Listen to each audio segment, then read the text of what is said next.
Hello everyone, welcome back to Cowabunga Corner Reviews. In this episode, I am reviewing the mutagen Ooze turtles. These turtles actually have reason to work with the Ooze. Yes, I have already reviewed the Ooze here on Cowabunga Corner, but now we get to put it to use. I can't wait to open these up and show everyone what's inside. Let's start with Mikey. It shows the front. Here we find out the Ooze, Chuck, and Mikey. And it has a thing showing that he's throwing Ooze. Why would they throw Ooze? That's my biggest issue with this. On the back, Ooze control. Fighting the Krang, the turtles learn the power and dangerous of mutagen Ooze and watched it create some awesome allies and awful adversaries. Now that Donatello's built each member of the team their own Ooze, Nuka, the Krang, and Foot Clan are in for a sticky surprise. Why? Maybe if it was, anti-mutagen, the cure, you fill up the back, then you press down to load the flinger part, and then you fire it with a quick twist. Mutagen Ooze is a mysterious goo that turned the green team from pet turtles into heroes in a half shell they are today. The Ooze also created their mini mutant friends and foes.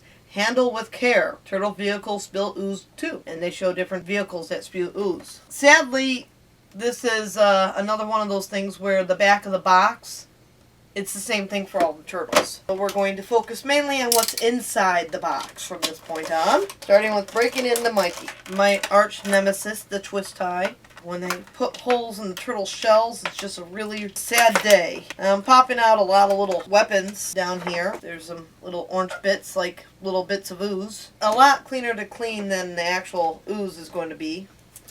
And the box is done. Don't forget there's the awesome cardboard. Doesn't that look painful? Let's get out his directions. 1. Snap backpack into the back of figure as shown. 2.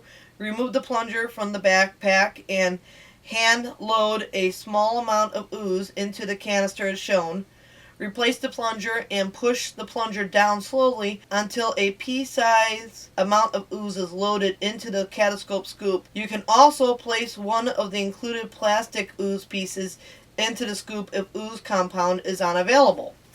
So this is the plastic Ooze that is available. 4. You can slowly lift the edge of the catoscope scoop along the end of the spout to separate the Ooze in the scoop from the backpack. Lower catapult fully and then quickly flick the catapult's arm in a forward and slightly downward motion to launch the Ooze or included plastic Ooze pieces. You can carry Turtle's weapons from other figures sold separately in the weapons rack on the side of the Ooze backpack. The pick can be stored in the side of the backpack by connecting it to the post in the area shown. After use, it is recommended to clean the Ooze spout with the included pick. So this thing is used to help keep the spout all clean. So to do this, you snap this into the painful looking owie hole. Then you remove this to load, and you place a small amount of Ooze. We're using actual Ooze, not the Ooze that is in plastic form. That should be more than enough for a review mount. Then you replace this, you put this down, you push, then it just keeps dripping out of there. There's no stopping to it. I'm going to mutate a mutant. He is going to fling it at Dog Pound here and hopefully not get my entire room wet while doing so. Is it? My Ooze does not want to be launched. Oh no, Michelangelo has Ooze Dog Pound. Mikey, how could you do such a thing? Now, Dog Pound is going to become a double mutation. Oh no, what are we ever going to do? And all of a sudden, Dog Pound is now Razar. I did not think that actually putting Ooze inside the Ninja Turtles weapons was a good idea because they're not usually out to ooze those they're around. But that is what the directions of the toys is suggesting for people to do.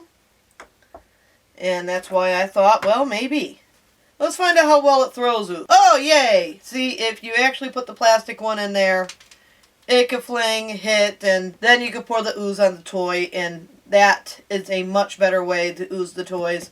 The pick connects to the side of it as shown in the directions. Just push it on there, and now you got the pick as part of the little base, so it's easy not to lose it. And you can store your little ooze pieces inside this container on the back. You can keep this toy completely together. Now let's talk a little bit about the toy detail. The flinging arm does work as shown with the plastic ooze.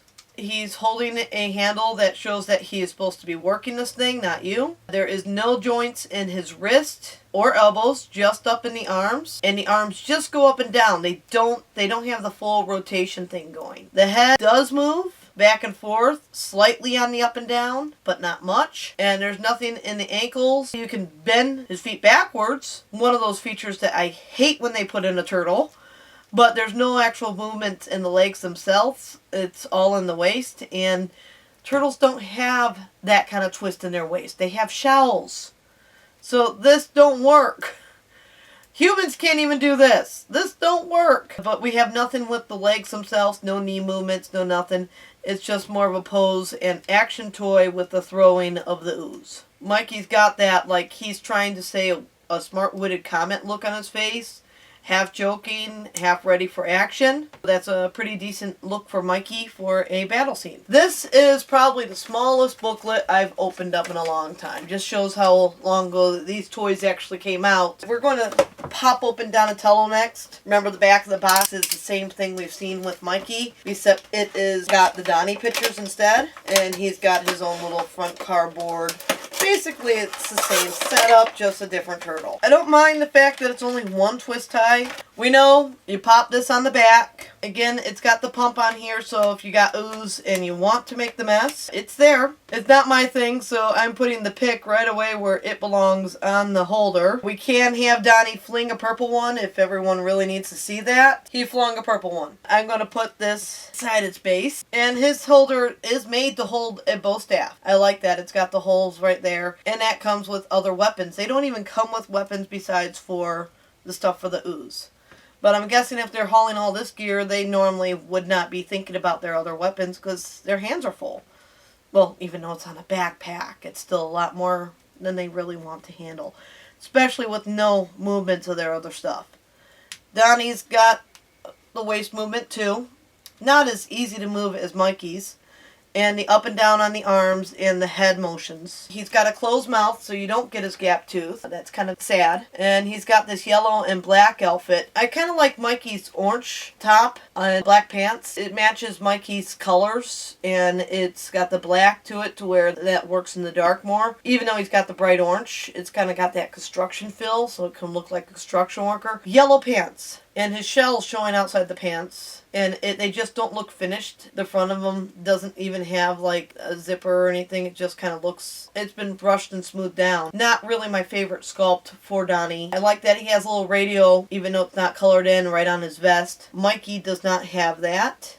But you'd think they'd want to stay in touch somehow while they're out flinging ooze around the city, which is something they should not be doing anyhow. Next turtle to fling out a package is Raph. Here's the backpack. Snap it on. Now, Raph's bandana kind of gets in the way where it is. It might be easier to turn his head and then snap it on. The pick, same area as the others. And then we got the three little red ooze. I like that the ooze matches the color of the turtles. They're not going to get them confused by them being all like green color and go, which one came, what's that? Let's talk a little bit about Raph. Raph is wearing an all blue suit. It actually kind of reminds me more of like a Ghostbuster suit. Awesome. I got my own Ghostbuster turtle. He's got more pockets on his belt than Donatello. Donnie's got a pocket on the side. He's got a little name tag area. Be funny if they got Raph in there, but it looks kind of blank. But it is overalls, and he's got a white shirt on underneath. Donnie's got a yellow shirt on underneath, and Mikey is not wearing a shirt. But that is a shirt because it comes all the way up to the neck, not his plastron. Like Raph's is also a shirt. It's an interesting outfit. His elbow is as bent as the others on that side. Again, just the up and down, his waist movement, and the head, which I've already shown since we needed to move it just to get his backpack on properly. One more turtle, and then I'll have all four turtles out. And I'd like to talk a little bit about the backpacks and how they differ, just in case you actually separate your turtles and want to know which backpack goes to which turtle again. I'm not one who jumps at every variant that comes out of the four turtles. There's a lot of different variants out there, and I just feel that we have so many different choices as it is that it'd be cool to actually have more different characters and more turtles. And if you go back to the 90s toys, you have clowns and farmers even. So you never know what's coming out. Now we got our Ghostbuster turtles, which is what I'm kind of considering these guys because they are the Ghostbusters. They got little packages on their back. They just don't have their trappers. So Leo snapped on, very easy thing to do.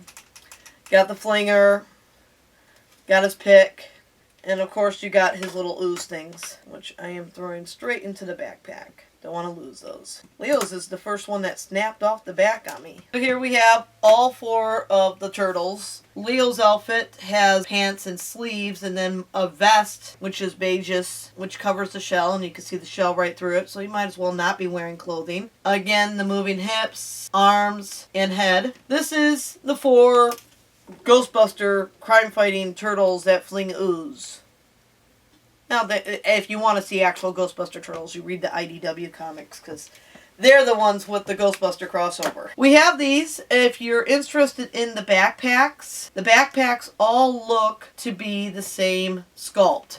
The difference that they did was the colors of the backpack. Each of them have different colors on their moving parts and their weapon holsters. Their weapon holsters actually are different for each turtle. There's 2 areas for size, 2 areas for holes for swords, 1 hole for the bow staff, and then Mikey's just is one big open area for the chucks, I guess, to be squeezed into it. What is nice is that because the plastic is different where the flinger and the holsters are for everyone with their coloring, the picks actually match the plastic of those. So if you get your picks into a weapon bag and you're like, which pick goes to which turtle, all you have to do is look at the flinger and the pick will match that, and you can get them back to their original sets. Collectible value-wise for me, these are not turtles that would be at the top of my need list. These are not turtles that I would run to the store and buy as soon as they came out. They have cute little faces. I mean, Raph's got his snarl, Mikey's got his wisecracking. Don's a little bit more serious than I'm used to for Donnie. And Leo's got this look like he's about to enjoy going out and doing what he's doing. The turtles would not go around New York City, the sewers, or anywhere else and fling ooze. Fling ooze. Why would they want to fling ooze? I'm sure people like me who are completists and like to have all the set together would love these toys. Young kids who like to get messy, and trust me, these are messy. These toys would match up for that. So they go great for the ooze stuff if you're up for cleaning up the mess afterwards. If you're going to let a child have the ooze and these toys, recommend like wooden floor or a hard surface. Don't have them over carpet with it. Yeah. Because they can really get messy. But as a kid, I loved playing with ooze. I had ooze in a lot of my toys. So I can see it working. It's just not exactly what I look at as my favorite type of toys that are on the market. They look fun for toys. They're good for setup on display for any collector who just likes having the turtles in different outfits and stuff. That's the Ooze, Mutagen Ooze Throwing Turtle review. And I'll catch you guys next time with a lot more Ninja Turtle toys. Hopefully something that's going to have me more pumped when I'm playing with it. And we got a lot more actual turtle products that we want to share. Catch you next time here on Cowabunga Corner Reviews.